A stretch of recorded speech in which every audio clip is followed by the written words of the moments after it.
तो पिला माने मोर वीडियो को आपण समस्त को स्वागत। जेहेतु बहुत दिन पर आम क्लास करुचे तेणु आशा करुचे आपण माने मन दे पढ़े।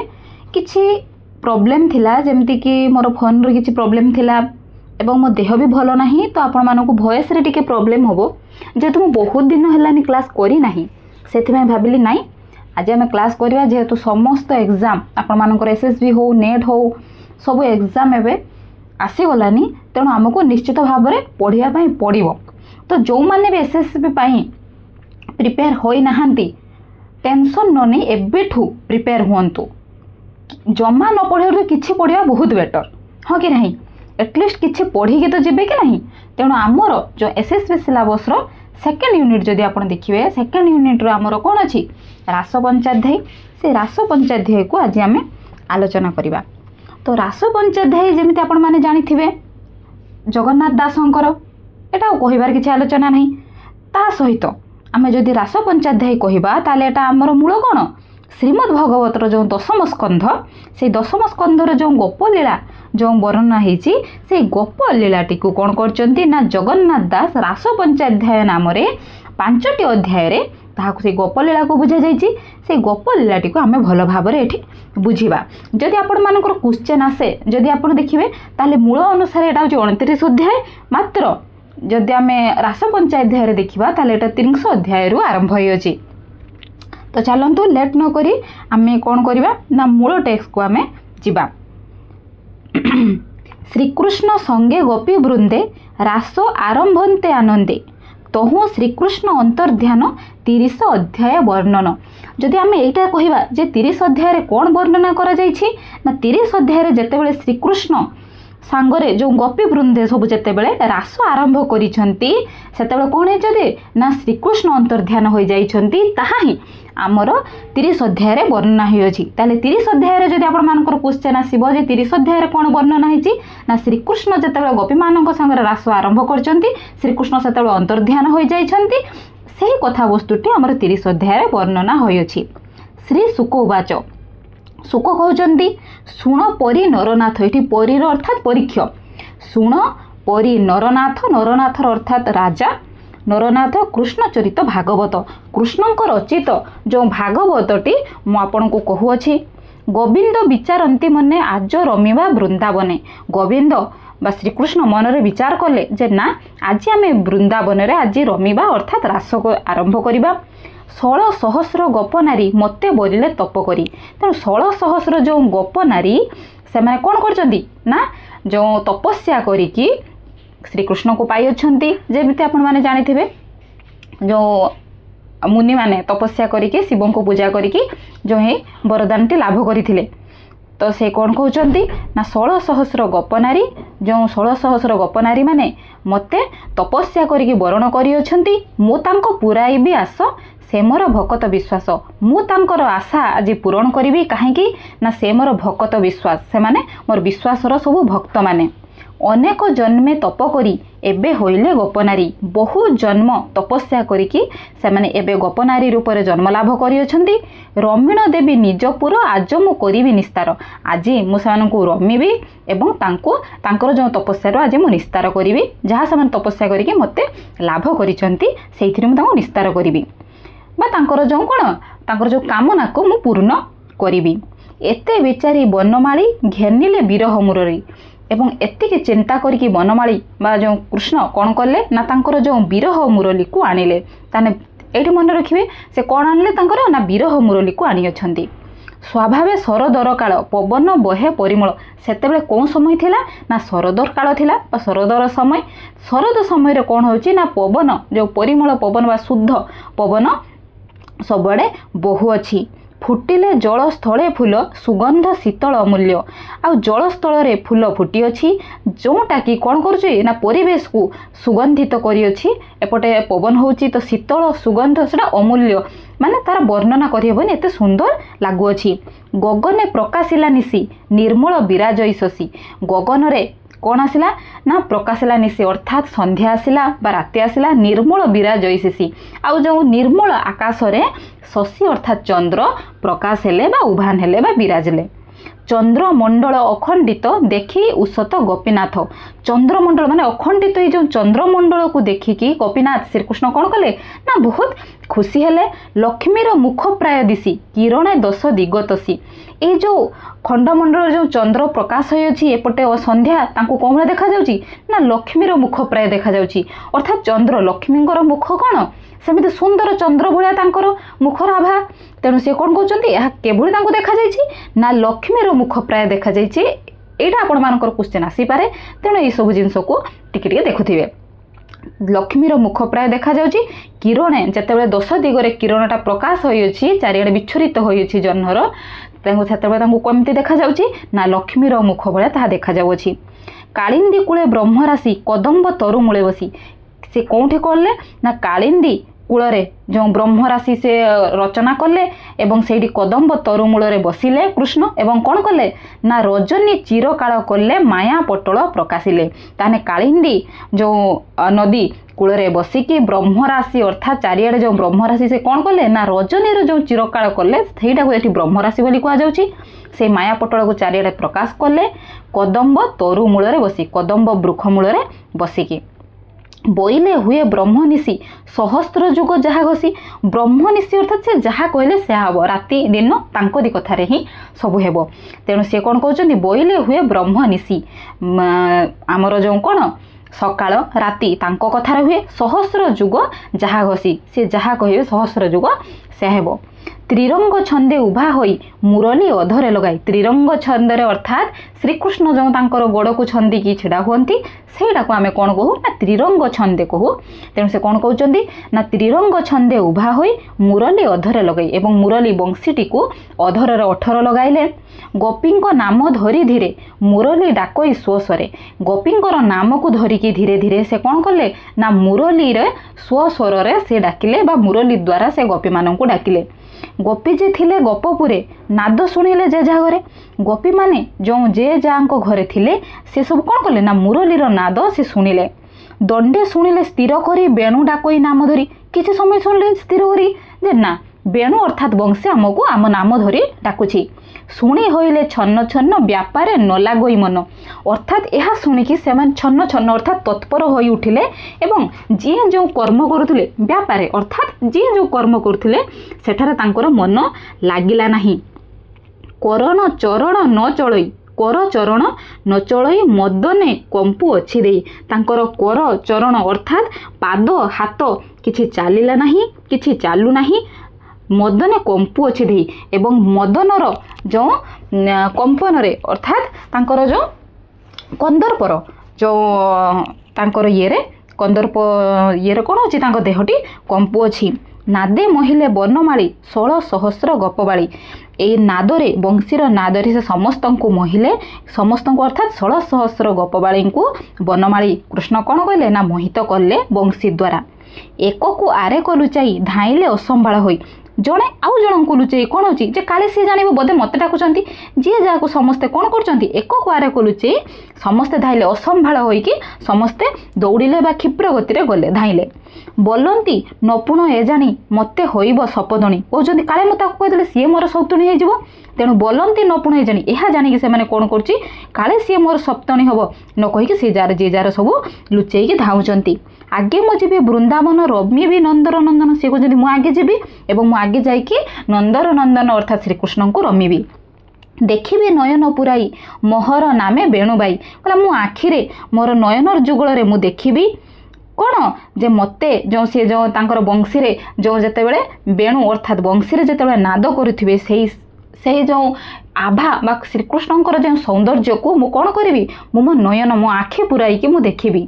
କିମ୍ପା ଡାକଇ ରାତ୍ର କାଳେ ଉଭାରି କଦମ୍ବର ମୂଳେ। କହିଲେ କାହିଁକି ସେ ଡାକୁଛନ୍ତି ଏଇ ରାତ୍ରି ସମୟରେ କଦମ୍ବର ବୃକ୍ଷମୂଳକୁ ତାହା ମୁଁ ଯିବି। ଜଳ କ୍ରୀଡ଼ାର ବେଳେ ଗଲା ଆମ୍ଭର ବସ୍ତ୍ର ଚୋରି କଲା। ଜଳ କ୍ରୀଡ଼ାର ବେଳ ଗଲା। ଜଳ କ୍ରୀଡ଼ା ବେଳେ ସେ କ'ଣ କରିଥିଲେ ଯେଉଁ ବସ୍ତ୍ର ଚୋରି କରିଥିଲେ ଶ୍ରୀକୃଷ୍ଣ ତାହା ଏଠି ପ୍ରଦାନ କରାଯାଇଛି। କଦମ୍ବ ବୃକ୍ଷେ ନେଇ ଥୋଇ ମାଗିଲେ ବସ୍ତ୍ର ନ ଦିଅଇ। କଦମ୍ବ ବୃକ୍ଷରେ ନେଇକି କୃଷ୍ଣ ରଖିଲେ ଏବଂ ମାଗିଲେ ମଧ୍ୟ ସେ ବସ୍ତ୍ର ଦେଲେ ନାହିଁ। ଉଲଗ୍ନେ ଜଳ ମଧ୍ୟ ଥାଇ ଶୀତେ କମ୍ପଇ ଆମ୍ଭ ଦେଇ। ଏଇ ଉଲଗ୍ନରେ ଆମେ କ'ଣ ଥିଲୁ ଉଲଗ୍ନ ଅର୍ଥାତ୍ ବସ୍ତ୍ରହୀନ ହୋଇ ସେମାନେ ଜଳ ମଧ୍ୟରେ ରହିଲେ ଏବଂ ଶୀତରେ ତାଙ୍କର ଦେହ କମ୍ପୁଥିଲା। ବହୁତ ବିନୟ ହୋଇଲୁ, ଦନ୍ତରେ ତୀରଣ ଧଇଲୁ ଏବଂ ବହୁତ ବିନୟ ହୋଇକି ଦନ୍ତରେ ଅର୍ଥାତ୍ ଦାନ୍ତରେ ମଧ୍ୟ ଆମେ ତାଙ୍କୁ ଭିକ୍ଷା ଯେଉଁ ମାଗିଲୁ। ବୋଇଲା ଉଠି ଆସ ଜଳୁ, ବସ୍ତ୍ର ଯେ ଯାର ନିଅ ଡାଳୁ। ଏବଂ କୃଷ୍ଣ କ'ଣ କହିଲେ ନା ଜଳରୁ ଉଠି ଆସ ଏବଂ ଯେ ଯାର ବସ୍ତ୍ର ନିଅ, ଯେ ଯାହା ବସ୍ତ୍ର ଚିହ୍ନି ନିଅ, ଶୀତଳ ଜଳେ ନଥାଅ। ସେ କହିଲେ ଯିଏ ଯାହାର ବସ୍ତ୍ର ଚିହ୍ନିକି ନିଅ ଏବଂ ଶୀତଳ ଜଳରେ ଆଉ ରୁହ ନାହିଁ। ତାର ବଚନେ ଲଜ୍ଜା ଛାଡ଼ି ଆଣି ପିନ୍ଧିଲୁ ଯେଝା ଛାଡ଼ି। ଏବଂ ତାଙ୍କର କଥାରେ, ଶ୍ରୀକୃଷ୍ଣଙ୍କ କଥାରେ ଆମେ ଲଜ୍ଜାକୁ ତ୍ୟାଗ କରିକି କ'ଣ କଲୁ ନା ଯିଏ ଯାହାର ଶାଢ଼ୀ ଆଣିକି ଆମେ ପିନ୍ଧିଲୁ। ଆମ୍ଭର ଶୁଦ୍ଧ ମନ ଜାଣି ହସି ବୋଇଲେ ଚକ୍ରପାଣି। ଆମ୍ଭର ଯେଉଁ ଶୁଦ୍ଧ ମନକୁ ଜାଣିକି ବା ପବିତ୍ର ପରିମଳ ମନକୁ ଜାଣିକି ଚକ୍ରପାଣି ଅର୍ଥାତ୍ ଶ୍ରୀକୃଷ୍ଣ କ'ଣ କଲେ ହସିକି କହିଲେ, ଦେବତା ପୂଜି ନଦୀ ତୀରେ ମନେ ଯେ ବରି ଅଛ ବରେ। କହିଲା ଦେବତାକୁ ପୂଜା କରିକି ନଦୀ ତୀରରେ ତୁମେ କ'ଣ କରୁଛ, ବରଣ କରିଅଛ ମୋତେ। ସେ କଥା କରି ବଇ ମୁହିଁ ନିୟମ କଲେ ବେଣୁ ଛୁଇଁ। ଏବଂ ସେତେବେଳେ ହିଁ ସେ କ'ଣ କରିଥିଲେ ନା ଏଇ ବେଣୁ ଛୁଇଁକି କ'ଣ କହିଲେ ଯେ ତମେମାନେ ଯେଉଁ ଦେବତାଙ୍କୁ ପୂଜା କରିକି ନଦୀ ତୀରରେ ପୂଜା କରିକି ମୋତେ ବରଣ କରିଅଛ ବର ରୂପରେ, ସେଇ କଥାକୁ ମୁଁ ତୁମର କ'ଣ କରିବି ଯେ ନିଶ୍ଚିତ ଭାବରେ ଘଟେଇବି। ସେ କଥା କରିବ ହିଁ ଅର୍ଥାତ୍ ସେ କଥା ମୁଁ ସତ୍ୟ କରିବି। ସେତେବେଳେ ସେ ଜଳକ୍ରୀଡ଼ା ବେଳେ ସେ କ'ଣ କରିଥିଲେ, ନିୟମ କରିଥିଲେ ତାଙ୍କର ବଂଶୀ ଛୁଇଁକି, ବେଣୁ ଅର୍ଥାତ୍ ବଂଶୀ। ସେ କଥା ସୁମରିଲେ ଆଜ ଆମ୍ଭର ଛଡ଼ାଇବେ ଲାଜ। ବୋଧେ ସେ କଥା ଆଜି ସେ ଚିନ୍ତା କରିଛନ୍ତି, ଆମ୍ଭର ଆଜି ଲାଜ ସେ ଛଡ଼ାଇବେ। ପତି ତନୟ ଛନ୍ତି କଳେ କେମନ୍ତେ ଯିବୁ ରାତ୍ର କାଳେ। ପତି ଅର୍ଥାତ୍ ଆମର ସ୍ୱାମୀ, ତନୟ ହେଉଛି ପୁତ୍ର, ସବୁ କ'ଣ ଅଛନ୍ତି ନା କୋଳରେ ସବୁ ଅଛନ୍ତି। ଏମାନଙ୍କୁ ସବୁ ଛାଡ଼ିକି ରାତ୍ର କାଳରେ କେମିତି ଯିବା। ନଗଲେ ନ ରହେ ଜୀବନ, କାଳ ହୋଇଲା ବେଣୁ ସୋନ। ଏବଂ ନଗଲେ ମଧ୍ୟ ନହେବ, କାହିଁକି ନା ବେଣୁର ସୋନ ଆମକୁ କାଳ ହେଇଛି, ଅର୍ଥାତ୍ ନଗଲେ ମଧ୍ୟ ଆମେ ମୃତ୍ୟୁବରଣ କରିବୁ, ରହିପାରିବୁ ନାହିଁ। ଏମନ୍ତେ ହୋଇଲେ ବାହାର ମଦନେ କମ୍ପଇ ଶରୀର। ଏମିତି ହୋଇକି ସେ କ'ଣ ହେଲେ ନା ବାହାର ହେଲେ, କାହିଁକି ନା ମଦନରେ ତାଙ୍କର ଶରୀର କମ୍ପୁଅଛି। କେ ଗୋପୀ ଦୁହୁଁ ଥିଲା ଗାଈ ବାଛୁରୀ ବାନ୍ଧି ଛନ୍ଦ ଦେଇ। କେଉଁ ଗୋପୀ କ'ଣ କରୁଥିଲା ନା ଗାଈକୁ ଦୁହୁଥିଲା, ବାଛୁରୀକୁ ବାନ୍ଧିକି ଛନ୍ଦ ବାନ୍ଧିକି ବାଛୁରୀକୁ ଗାଈ ଦୁହୁଥିଲା। ମୁରଲି ଶୁଣି କର୍ଣ୍ଣମୂଳେ ଦୁହୁଣି ପକାଇଲା ତଳେ। ଯେଉଁ ଦୁହୁଥିଲା ଗାଈ ସେ କ'ଣ କଲା ନା ମୁରଲିର ଯେଉଁ ତାର ଡାକ ଶୁଣି ସେ ଦୁହୁଣି ପକେଇ ଦେଇକି ସେ କ'ଣ କଲା ନା ମୁରଲି ଧ୍ୱନି ଶୁଣିବେগে ଧାଇଁଲା ବୃନ୍ଦାବନ ଲାଗେ। ଯେ ଯେଉଁ କ୍ଷୀର ଦୁହୁଥିଲେ ତାକୁ ପକେଇ ଦେଇ ମଧ୍ୟ ସେ କ'ଣ କଲେ ନା ମୁରଲିର ଧ୍ୱନିରେ ସେ ବୃନ୍ଦାବନକୁ ଧାଇଁଲେ। କିଏ ବସି କାଢ଼ୁଥିଲା ସ୍ୱର, ମୁରଲି ଶୁଣିଲା ସ୍ୱର। ଏବଂ କିଏ ବସିକି ସ୍ୱର ବାହାର କରୁଥିଲା, ସେ କ'ଣ ଶୁଣିଲା ନା ମୁରଲିର ସ୍ୱର ଶୁଣିଲା। ଡାକୁଇ ତାର ନାମ ଧରି ବେଗେ ଧାଇଲା ଗୋପନାରୀ। ଦେଖିଲେ ଯେ ମୋତେ ଡାକୁଅଛି, ସେ ବି ମଧ୍ୟ କ'ଣ କଲା ନା ସେଇ କାମକୁ ସେଠି ପକେଇ ଦେଇ ସେ ମଧ୍ୟ ଧାଇଁଲା। କିଏ କରୁଥିଲା ଦଧିଯୋଗ ଶୁଣି ଧାଇଁଲା ବେଗେ ବେଗେ। କିଏ ଦଧିଯୋଗ କରୁଥିଲେ ଏହା ଶୁଣି ସେ ମଧ୍ୟ ଧାଇଁଲା। କିଏ ଦୁଧ ଚୁଲିରେ ବସାଇ ମୁରଲି ଶୁଣି ଗଲା ଧେଇ। ଏବଂ କିଏ ଚୁଲିରେ ଦୁଧ ବସାଇକି ମଧ୍ୟ ସେ କ'ଣ କଲା ମୁରଲିର ଧ୍ୱନି ଶୁଣି ସେ ଧାଇଁଗଲା।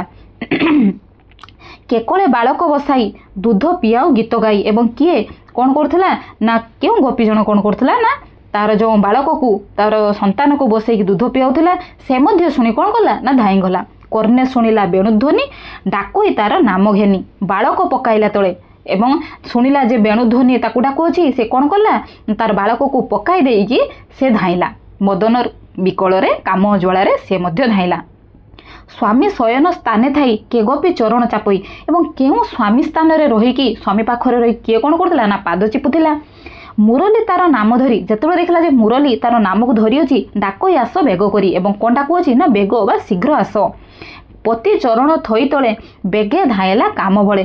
ପତି ସ୍ୱାମୀଙ୍କର ଚରଣକୁ ତଳେ ଥଇକି ସେ ମଧ୍ୟ କ'ଣ କଲେ ନା ଶୀଘ୍ରତାରେ ଧାଇଁଲେ କାମର ଆଶାରେ। କେ ବସି ଭୁଞ୍ଜୁଥିଲା ଅନ୍ନ କର୍ଣ୍ଣେ ଶୁଣିଲା ବେଣୁସ୍ୱନ। ବୋଲଇ ଆସ ତୁହି ବେଗେ କୃଷ୍ଣଙ୍କୁ ଦେଖ ବନଭାଗେ। ଏବଂ କିଏ ବସିକି ଅନ୍ନକୁ ଭୁଞ୍ଜୁଥିଲା ଅର୍ଥାତ୍ ଖାଉଥିଲା। କର୍ଣ୍ଣରେ ଯେତେବେଳେ ଶୁଣିଲା ବେଣୁର ଧ୍ୱନି, ବଂଶୀର ଧ୍ୱନି, ସେ କ'ଣ କଲା ତାକୁ ପକାଇ ଦେଇକି ସେ ମଧ୍ୟ ଧାଇଁଲା କୃଷ୍ଣଙ୍କୁ ବନରେ ଦେଖିବା ପାଇଁ। ଶୁଣି ଭଜନ ଉପେକ୍ଷିଲା ହସ୍ତ ପଖାଳି ନ ପାରିଲା। ଏହା ଶୁଣିକି ଭଜନକୁ ଛାଡ଼ିଲା, ହସ୍ତ ନ ପଖାଳିକି ସେ କ'ଣ କଲା ନା ଧାଇଁଲା। ବେଗେ ଧାଇଁଲା ବୃନ୍ଦାବନ ଯେଣେ ଶୁଭଇ ବେଣୁସ୍ୱନ। ସେଇ ଆଡ଼କୁ ଗଲା ଯେଉଁ ପଟୁ ତାଙ୍କୁ ବେଣୁର ବା ବଂଶୀର ଧ୍ୱନି ଶୁଭୁଛି ସେଇ ପଟକୁ ସେ ଧାଇଁଲେ। କେ ବସି ଲିପୁଥିଲା ଘର ମୁରଲି ଶୁଣିଲା ସ୍ୱସ୍ୱର। ବୋଲଇ ଆସ ଘର ବନେ ହରିଙ୍କି ରମ ବୃନ୍ଦାବନେ। ଏବଂ କିଏ ବସିଏ କ'ଣ କରୁଥିଲା ନା ଘର ଲିପୁଥିଲା ଏବଂ ମୁରଲିର ଧ୍ୱନି ଶୁଣିଲା ଯେ କ'ଣ ନା ଶୀଘ୍ର ବନକୁ ଆସ ଆଉ ହରିଙ୍କି ବୃନ୍ଦାବନରେ ରମଣ କର। शुणी व्यापार उपेक्षिला बेगे से वृंदावन गला। यह शुणिकी तार जो व्यापार अर्थात कर्म को त्याग करी से कौन कला वृंदावन को गला। के बसी थिला निज घरे कज्जल पाती घेनी करे एक लोचन रे रंजी थिला ता नामे मुरली डाकिला। एवं अन्य जने कौन करुला ना निज घर में बसिकी कज्जल पाती रे गोटे लोचन रे गोटे आँखिरे कज्जल लगेइथिला एवं तार मुरली तार नाम डाकिला बेले से शुणिला। धामई असंभाळ होई कज्जल पाती करे लगे अर्थात धाइला असंभाळ होइकी सी भी धाइला कज्जल पाती को हाथ में धरिकी। के गोपी वस्त्र तले थई कुमकुम शरीर लेपई कर्णे शुणिला बेणुध्वनि उठिला करे वस्त्र घेनी। एवं केउ गोपी जनक कौन करते ना वस्त्र को तले रखिकी कुमकुम को शरीर रे अर्थात जो आमर कौन हलदी चंदन से लगौला शरीर रे जेमिति कृष्णकर बेणुध्वनि शुणिला से कौन कला उठिला करे वस्त्र घेनी हाथ में वस्त्र घेनिकी उठिला। ज्ञान हारिला काम बले पिंधिला कंधरु अंचले एवं ज्ञान को त्याग करिकी ज्ञान हारिला माने ज्ञान भूली जाइकी से कौन कला ना काम आशारे कौठु पिंधिची ना कांधरु तलकु से पिंधि अछि। के गोपी कृष्ण नाम धरी गृह व्यापार गृहे करी एवं केउ गोपी जनक कौन करुला ना कृष्ण नाम धरी गृह व्यापारे गृहर काम करुला। शुणिला कृष्ण बेणुनाद मदन बाणे तनुखेद एवं शुणिला कृष्णकर नाद जेहेतु तार मदनर बाणरे तनुरे शरीर रे खेद सृष्टि हैला। एमंते कहबई केते 16 सहस्र जेझा मते एमिति केते कहिबे कवि कहउचंती केते कहिबे जी जहा मतरे सब हेले उच्छन्न हेले जिबा पई। कहार स्वामी बलवंत आगरे उगाड़िला पथ कहार पुत्र गड़ाइला श्वशुर खुड़ुता मौला। कहार स्वामी जे बलवंत स्वामी से कौन कला तार स्त्रीर पथ बा रास्ता अगाड़िला अर्थात पथरोध कला। कहार पुत्र गड़ाउछि कहार श्वशुर कहार खुड़ुता मौला सब गड़ाइले। भाई भणजा इष्टमित्र आगरे उगाड़िले पथ एवं आउ कौन है ना भाई भणजा इष्ट मित्र जेतिकी भी सब बंधु बांधव आगरे सब पथ को उगाड़िले अर्थात पथरोध कले। बोलंती गोपी कि अनाई एक कथा उचित नुहई रजनी काले जाओ बन लज्जा की छाड़िला बदन। एवं से कौन कहते गोपी मानू अनाई जे ए सब ठीक कथा नुहे बा उचित नुह। रजनीर काले अर्थात रातिर समय वन को जीव कौन लज्जा सब त्याग करियछ। शुणी बोलंती गोपबाड़ी बने विजय बनमाली। यह शुणिकी गोपी मैंने कौन कहते ना बणरे बनमाली विजय करिसेंती शुण तो शुभ अच्छी नाद मुरली बड़ आनंद कहले शुण नाद शुभ अच्छी बंशीर नाद केते बड़ आनंद प्रदान करुअछि ताहा। क्षणे मुरली नाद शुणी आंभे आसब ही क्षणी आम्भे मैंने किछि समय मात्र से बंशीर नाद शुणिकी आमे आसीजिबु। दास वत्सल भगवान महिले गोपी गोपालंक मन। दास वत्सल भगवान कौन कहले ना गोपालंक मन को मध्य महिले। तुंडरू नईला उत्तर बाहुड़ी गले जेजा घर कहार आउ मुहरु कौन है उत्तर बाहर जी जा घर को कौन कले बाहुड़ी गले। एक गोपिका क्षीण होई गोहले न पारिला जाई। एक गोपी कौन है ना जे गोहल द्वारा से जाई पारिला नहीं ताहार स्वामी कर धरी घरे आनिला निज नारी। तार स्वामी कौन कला ना निजर स्त्री को घर को धरिकी आनिले। गभीरी भितर बांधिला अनेक माड़ हिमाइला एवं कौन कला गंभीर भितर अर्थात घर भितर से जो नारीटी को बांधिदेले एवं बहुत माड़ माइले। द्वारे कबाट गला किली बिकले कांदई गुआली एवं द्वार कबाट कौन कले ना जीवा बेले सी द्वार कबाटर द्वार को किलीदेले अर्थात जो बंद करदेले। यह देखी बिकले गुआली अर्थात कौन गोपी कांदिले। मुरली तार नाम धरी डाकई आस बेग करी एवं मुरली एपटे डाकुजे जे शीघ्र आस। से गोपी बंधन रे पड़ी कांदई स्तंभे मुंड कोड़ी एवं गोपी कौन कले जेहेतु बंधन रे पड़ी से मुंड कोड़ी कांदुछंती। कृष्णर देहे देई मन क्षण क्षण के अचेतन कृष्ण पाखरे मन को देई से क्षण क्षण अर्थात किछि समय अंतर किछि समय से अचेतन अर्थात चेतन शून्य हेले। सही न पारी ताप भार बेनी लोचन कला स्थिर एवं शरीर जो काम ताप को सही न पारी से कौन हेले ना बेनी लोचन बा दुई आखि तांकर स्थिर हो गला। ध्यान देखिला भगवान निर्भर कला आलिंगन एवं ध्यान द्वारा भगवान को देखिले एवं निर्भर अर्थात निर्भय भाव से तांको आलिंगन कले। डाकिला कृष्ण त्राही त्राही प्राण छाड़िला चुंब देई एवं कृष्ण को डाकिले त्राही त्राही बोली डाकिले जे मते त्राही कर भगवान एवं प्राण छाड़िले चुंब दे एवं कृष्ण को चुंब देई से कौन कले ना तांकर प्राण को त्याग कले।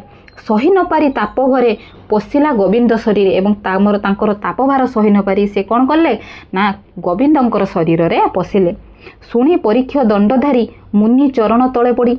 यह शुणी परीक्ष दंडधारी अर्थात राजा से कौन कले ना मुनि को चरण रे पड़िले बोइले बोलोई हेली कृतकृत्य शुणी चरित भागवत कहले मु कृतकृत्य अर्थात धन्य हेली ए भागवत शुणिकी भमुनि होइले चकित तुम्भे कहल विपरीत मात्र मुनि मु बहुत चकित हेली कहीं तुम विपरीत कथा कहल पर पुरुषे मन दे जेनारी एकांत रमई विटप पाद होई तार नरके पड़ई निर्भरे कहला पर पुरुष पाखरे जो स्त्री मन दिए से नारी एकांत रमई जे से विटप पाद होई तार अर्थात से कौन हुए जो आमर कौन कहती जो जो नारी से माने कौन बा सचरित्र नारी नुह तेणु सी कौन करे ना नरकरे तार पाद पड़े किंपा गोविंदे पशिला मत तो सन्देह लगला ताने कौन पाई से गोविंद पाखरे मन पशिला बा गोविंद पाखक गला यह तो मत सन्देह होउची स्वभाव स्त्री जन्म होई धर्म अधर्म न जाने स्वभाव रे पुणी से स्त्री जन्म पाई सी कौन धर्म अधर्म जाने नहीं पर पुरुष से मन देला से किंपा गोविंदे बसिला से जदि पर पुरुष पाखरे मन देला से किमिति गोविंद शरण रे बसिला शुणी हसिले मुनिवर बोलती शुण दंडधर यह शुणिकी मुनि सुकमुनि हसिले एवं कहले दंडधर अर्थात राजा शुण पूर्वे मु कही अच्छी केते पुराण श्री भागवते कहले पूर्वर मु बहुत भागवत कही अच्छी तेणु तुम शुण कृष्ण को करी शत्रुबल मोक्ष पाइला शिशुपाल कृष्ण को शत्रु करिकी किए मोक्ष पाइथिला ना शिशुपाल मोक्ष पाइथिला ताहांकु प्रिय पणे सेवी किंपा नही दे मोक्ष भोगी कहला ताहांकु प्रिय पणे पुणी सेवा करिके सी कौन पाई मोक्ष भोगी पाइब नहीं जदि जड़े शत्रु होइकी कृष्णकर शत्रु होइकी सी कौन कर मोक्ष पाई अच्छी ताहले कौन पाई से तांकर कृष्णकर प्रिय होइकी से मोक्षर भागी हेबे नहीं भकत तारिबार आसे ब्रह्म प्रकाशी अच्छी अंशे निर्गुण होई गुणवंत दास वत्सल गोपीनाथ कहले भकतंकु तारिबार आशारे से कौन करछंती ना ब्रह्म को प्रकाशी अछंती तांको अंशरु निर्गुण होई गुणवंत दास वत्सल गोपीनाथ निर्गुण होई सी मध्य कौन गुणवंत से दास मानकर वत्सल अर्थात भक्त वत्सल गोपीनाथ। तो पिला माने आमर 14 पद पर्यंत थाउ जेहेतु लॉन्ग वीडियो ले कौन हम आपण मानको इंटरेस्ट लागिबो नाही तेणु आम यार परवर्ती क्लास रे यार जो द्वितीय अध्याय रे आम कौन करिया पुणी एठू आरंभ करिबा। तो आज ये आशा करदी आपण भल लगी निश्चित भाव में लाइक करूँ शेयर करूँ और कमेंट करूँ लाइक तो निश्चित भाव में करूँ कहीं आपण लाइक मत कौन करे मत भल लगे खुशी लगे जे एते पिला पसंद करुँच वीडियो तो वीडियो बनवाई कौन हुए मैं इच्छा हुए। तो आज ये आम पुणी थोड़े देखा यार जो परवर्ती क्लास रे।